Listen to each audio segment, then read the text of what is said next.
2026년 63회 변리사 시험 1차 대비 상표법 입문 강의 8회 진행하도록 하겠습니다. 저는 윤영금 변리사입니다. 자, 8회 강의에서는 우리가 어떤 것들을 볼 거냐면은 우리가 상표의 정의에 대해서 보도록 하겠습니다. 이건 이제 등록 요건하고도 연결되고요. 등록 요건 5단계 저번 시간에도 설명드렸는데 등록 요건 중에 하나입니다. 상표의 정의를 만족해야 되고요. 자, 그 중에 상표에 해당하려면 우리가 이제 상표법상 얘기하는 상표에 해당하려면 상품에 해당해야 됩니다. 상품 관련된 거. 그 다음에 상표 사용이어야 되거든요. 상표를 그냥 놔두는 게 아니라 쓰는 게 너무나도 중요합니다. 그래서 상표 사용에 대한 부분을 설명을 드리려고 합니다. 상품에 대한 얘기를 앞에서도 했었죠. 그래서 상표의 정의, 그 가운데 상품, 그 다음에 상표 사용. 상표 사용은 원래 제일 중요한데 여기서는 이제 어떻게 딱 맛배기로만 설명을 좀 드리도록 할게요. 자, 우리 상표의 구성, 우리 계속 생각해야 됩니다. 상표법 구성, 상표의 정의, 뭐 여러 가지 정의 규정이 나오고요. 그 다음에 상표 출원을 하면 심사를 하는데 등록 요건을 판단해야 된다. 등록 요건 5단계. 그거를 계속 지금 하고 있죠. 그 다음에 등록이 되면 상표권 효력 침해 벌칙 뭐 이런 것들을 하게 된다. 그 중에 우리 이제 이 부분을 지금 하고 있습니다. 자, 등록 요건 5단계. 자, 상품부터 보라고 했었죠. 상품 등록 요건 5단계 중에 이제 정의 규정. 그 다음에 3조. 우리 저번 시간에 사용의사라는 걸 봤었죠. 그 다음에 33조 규정이라는 게 있고요. 요거는 자타식별력이라는 거를 규정하고 있습니다. 자, 벌써 까먹으셨을지도 모르겠지만 우리 상표에서는 상표를 보호하는 거는 어떤 표시라든지 기호, 문자 이런 게 아니라 자타식별 기능, 그 다음에 출처 표시 기능 이거를 보호한다고 했죠. 그 중에 자타식별력이라는 게 무언가 법으로 규정해 놓은 게 33조. 그 다음에 34조는 자타식별력이 있다 하더라도 여러 가지 어떤 다른 상표랑 비교한다든지 그런 게 주가 되는데 등록되지 말아야 될 것들을 규정해 놓은 게 34조입니다. 그걸 부등록 사유라고 합니다. 등록되지 말아야 되는 사유, 부등록 사유.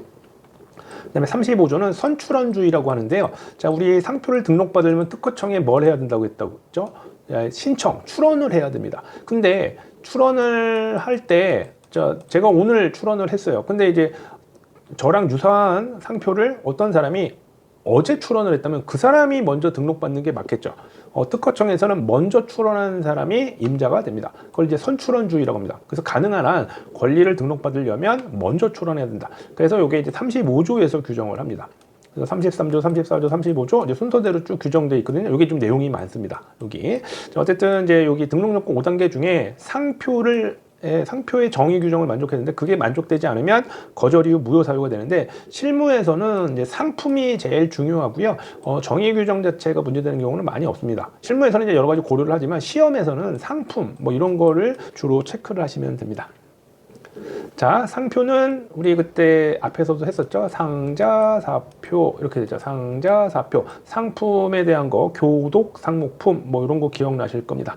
야, 기억 안 나시더라도 그냥 또 우리가 이제 이걸 58회 정도 이제 입문 강의를 찍게 되는데 뭐 8분에서 10분 정도밖에 안 되잖아요. 이거 좀 빨리 들으셔도 되고 하면서 나중에 또 다시 한번 그냥 가볍게 뭐 버스를 타고 다니거나 지하철 타고 다닐 때 그냥 가볍게 들으시면서 해주시면 자꾸 용어에 익숙해 주시면 좋습니다. 제가 암기 코드라고 하죠. 두 문자를 따서 계속 그걸 자꾸 들려드리면 자꾸 이게 입에 붙고 여러분이 머릿속에 남게 되면 나중에 자꾸 외우실 때 너무 편할 겁니다. 자, 그런데 그 중에 우리가 이제 자타식별력은 33조에서 별도 규정한다고 했고요. 사용은 너무 중요해서 이것도 역시 2조 1항 11호라는 규정에서 별도 규정을 하고 있습니다. 그래서 상표의 규정에 관련된 그런 건데 상표에 해당돼야 된다 이거죠. 그래서 여기에 만약에 상표에 해당되지 않으면 이거는 2조 1항 2호 위반에 따라서 이것도 등록 요건에 해당돼서 거절 이유 뭐 이런 것들이 됩니다. 등록 요건이라는 거는 등록이 될 거냐 말 거냐 해서 등록이 안 되면 거절시키고요. 등록이 됐다 하더라도 나중에 무효를 시킨다고 했죠.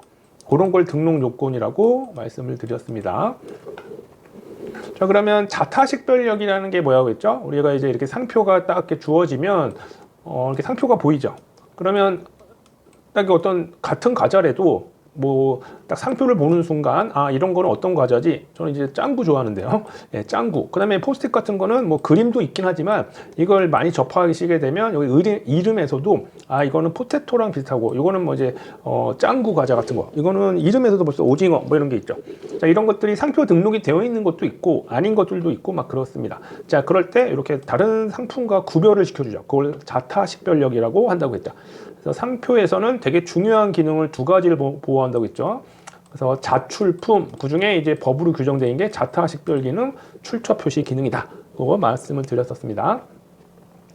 자, 그런데 이제 상표는 우리가 나중에 상표가 등록이 되고 나서도 이거를 쓰지 않으면 안 돼요. 그래서 상표는 쓰는 게 너무너무 중요합니다. 그래서 법으로 별도로 규정을 해놨어요. 2조 1항 11호, 2조 2항.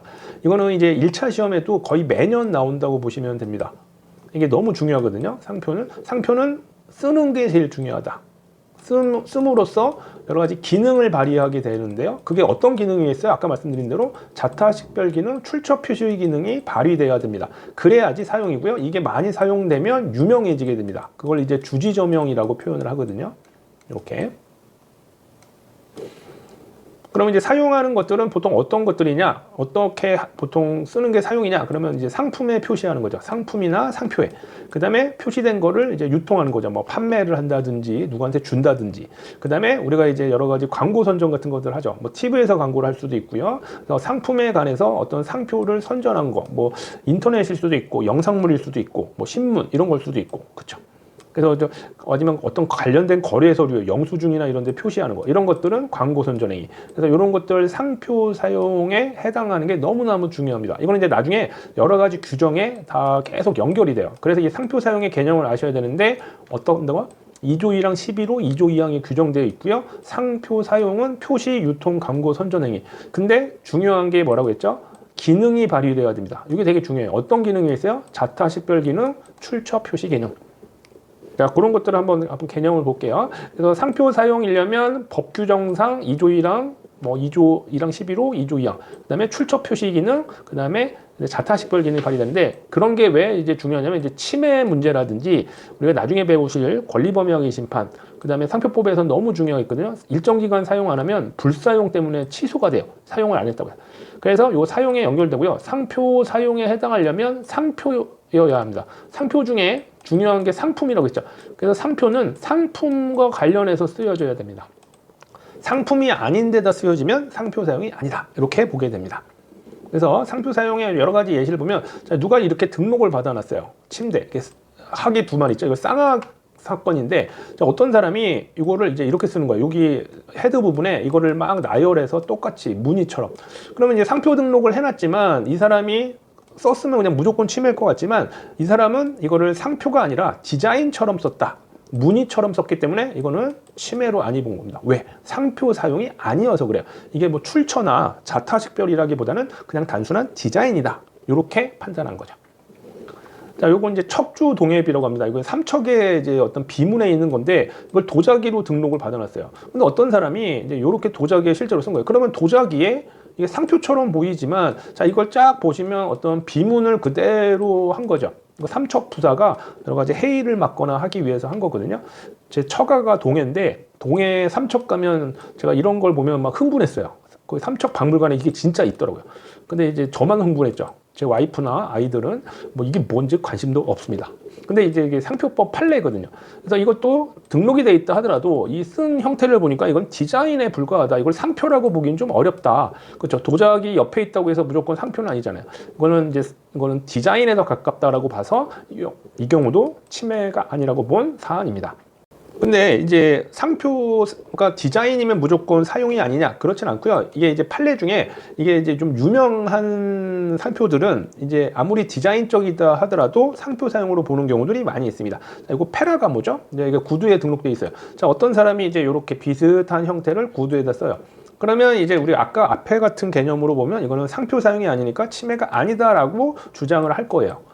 그러나 이제 보통 판례들이 유명한 상표들은 이 워낙 유명하기 때문에 이런 디자인처럼 쓰일 수도 있지만 상표로도 되기 때문에 뭐 디자인처럼 보인다고 해서 무조건 상표 사용이 아니다 이렇게 판단을 하지 않습니다. 주로 판례들이 대부분 이게 유명한 상표인 거, 이제 주지저명이라는 걸 나중에 배우시게 되는데 유명한 상표의 경우에는 이게 디자인처럼 보여도 상표로 사용한 걸로 보기 때문에 이 경우에는 침해에 해당하게 됩니다. 그런 판례들이 많이 있습니다. 주로 유명한 상표일 경우에 이게 적용이 되는 겁니다. 그래서 상표 사용 되게 중요하고요. 이거 말고도 여러 가지 논점들이 많아서 그게 시험에 판례들이 많이 있기 때문에 1차 시험에 객관식 시험에 거의 매년 나온다고 보시면 됩니다. 어렵지는 않은데 그런 것들을 정리하는 게 필요하죠. 자, 어떤 거 상표 사용이려면 어떤 기능이 발휘되어야 된다고요? 자출, 자타식별 기능, 출처 표시 기능. 그거 꼭 기억을 해주시기 바랍니다. 그래서 이런 거 비슷한 게, 자, 이게 소니라는 상품입니다. 근데 이제 우리 리모컨에 쓰는데 두 가지를 썼어요. 어떻게 썼냐면, 요 겉면에 만능이지 하고 소니가 들어가 있네요. 자, 리모컨인데 이거는 전자제품 맞죠? 근데 하나는 또 이제 눈에 보이지 않는 회로기판에 이렇게 소니라고 쓴 거예요. 그러면 요거 1번. 그 다음에 회로기판에 쓴 거 2번. 요게 있는데, 자, 얘네들은 침해일까요? 상표권 침해 주장을 한 거예요. 소니를 썼으니까, 전자제품에. 한번 생각을 해보십시오. 자, 침해냐 아니냐, 그 중에 중요한 게 상표 사용이어야 되는데, 사용이냐 아니냐는 어떤 자타 상품을 뭐 구별할 수 있거나 아니면 다른 상품의 어떤, 그러니까 비교했을 때 누구의 건지 보여주는데, 이게 만능이지 소니 전용하니까 상표처럼 보이나요? 그러니까 어떤 소니에만 쓰는 어떤 그냥 정보 전달처럼 보이죠. 그러니까 상표라고 보기가 어려운 거예요. 그래서 이것도 침해가 아닙니다. 사용이 아니고. 그 다음에 이제 회로기판 안에 눈에 보이지 않는 경우에 넣은 경우가 어떨까요? 자, 이거는 평소에 보이지 않죠. 그래서 이 경우도 분해해야지만 알 수 있기 때문에 이것도 사용으로 보지 않아서 역시 침해가 되지 않은 사안입니다. 또 요거 회로기판 이런 만능 이지 소니 사건이라고 하는데, 요 판례는 한 작년인가 재작년에 2차 시험에 나왔습니다. 이건 상표법.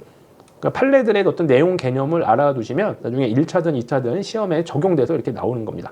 자, 어려운 개념은 아니지만 우선 상표 사용이 왜 자주 나오냐면 침해라든지 뭐 심판 이런 거에 연결돼 있어서 자주 나온다. 1차 시험에 이렇게 알아두시면 될 것 같습니다.